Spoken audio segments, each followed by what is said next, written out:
morning, everyone. We meet again. To read you a release that we have. On August 24, the missing kayaker began with the drowning of Ryan 2020. The search of Ryan ended, and the investigation efforts took a new direction.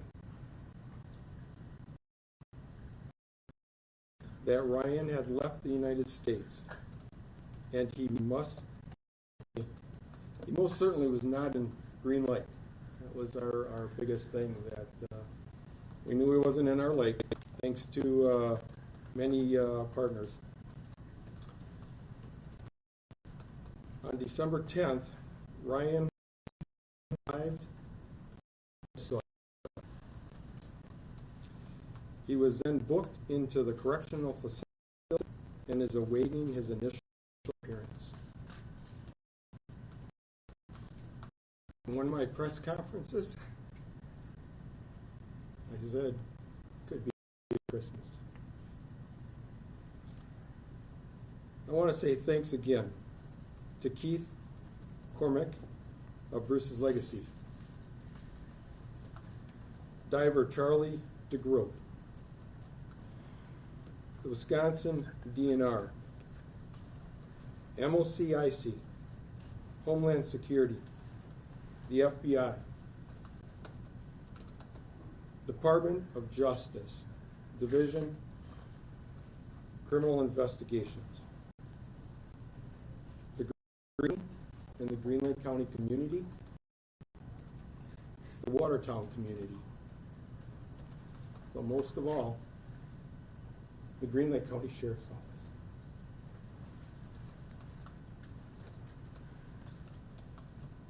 They're the ones that kept us going. I couldn't be more proud of them, of what they did for a family. We didn't give up. And we can stand here today feeling relieved. I have one of my detectives here, Detective Jeremiah Hansen, who played a big key, and my chief deputy, Chief Matt Vanderkolk, that stuck with me, and we had a great outcome. And there's one more thing I want to say thank you to, and that is to you folks, the media. You take some raps sometimes, all right? But through this whole case, you were very good partners with us. And I appreciate that. And I want to say thank you. Is there any questions? Sheriff, I know last time you had mentioned that you knew he was somewhere in Eastern Europe, but were unsure exactly where. Have you been able to determine where he was and who he was with? At this time, we're putting that together. So, is he cooperating with you guys? Have you been able to speak with him in person? He's cooperated with us. Came back to the United States. Do you know with his wife and kids since the last time we spoke here last month? That I can't release. Can you detail how he returned back to the United States? Can you detail the step-by-step process of how he got back here? I got on an airplane and landed in the United States. Were there any other agencies involved in that? No. Getting him here? What country was he in that he flew from? I can't release that. Did he come willingly, Sheriff? Yeah. Has he said what compelled him to come back to Wisconsin? His family, I guess. And did he come back on his own, or? Yes. Was he extradited? No. No, he came back on his own. So what charges could he be filed against him? You said he's awaiting his initial appearance. Yep, he's waiting initial appearance. Everything was sent up to the DAs and ones that were reviewing it. Well, you referred to the district attorney's office. There was a number of them obstructing. Did he notify law enforcement in advance before he came home, or did you find out after he returned to U.S. soil? He notified us. We were in contact with him. What international airport did he fly into?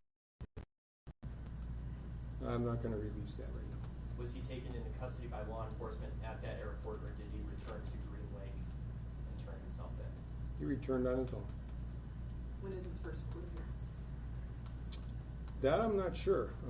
Could be today. That's up to the courts. Have you spoken with his family since his return, and could you share any of maybe some of their feelings and what they may have had to say following the news? We just briefly spoke to them, and I can only imagine how they feel. Can you talk a little bit about some of the conversations that took place between your department and Ryan from the last press conference to today? No, that we don't want to release. I mean, you kind of explained it, Sheriff, but how are you feeling and how is your department feeling now knowing that he is back in Wisconsin on U.S. soil ahead of the holidays like your plea was last time we talked? Relieved. I'm very proud of what he did in my department. But now when we walk out, we continue to do what we were doing all through this whole process. We never stop. We're continuing to serve our community in whatever call we have. And that's, the help of my department. So my whole department. he turned himself in here at the Green Lake Justice Center yesterday. Yep. Is he gonna have to reimburse the county for the search effort? That is part of the restitution that we present to the court. What do you know about the woman he was involved with, and did she have a role at all in compelling? I do not know that. So, Could anyone else be facing any charges for aiding him or anything? could you? Could anyone else be facing any charges for aiding him or anything like that? No.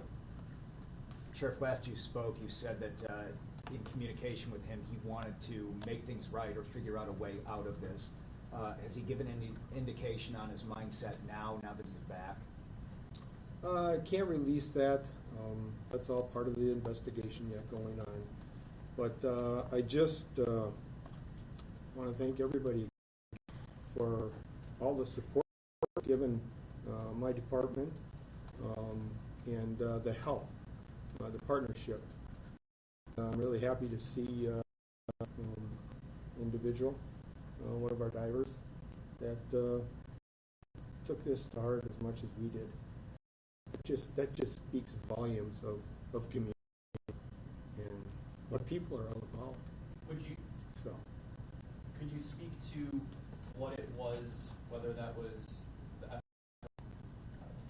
Hansen, right, or your chief deputy? Was it in those conversations? What was it in those conversations with Mr. Borgwardt that made him change his mind?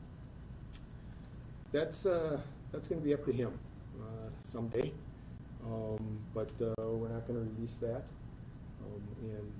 But it was one thing that worked in our favor. We brought a dad back on his own accord. So thank you, and have a Merry Christmas.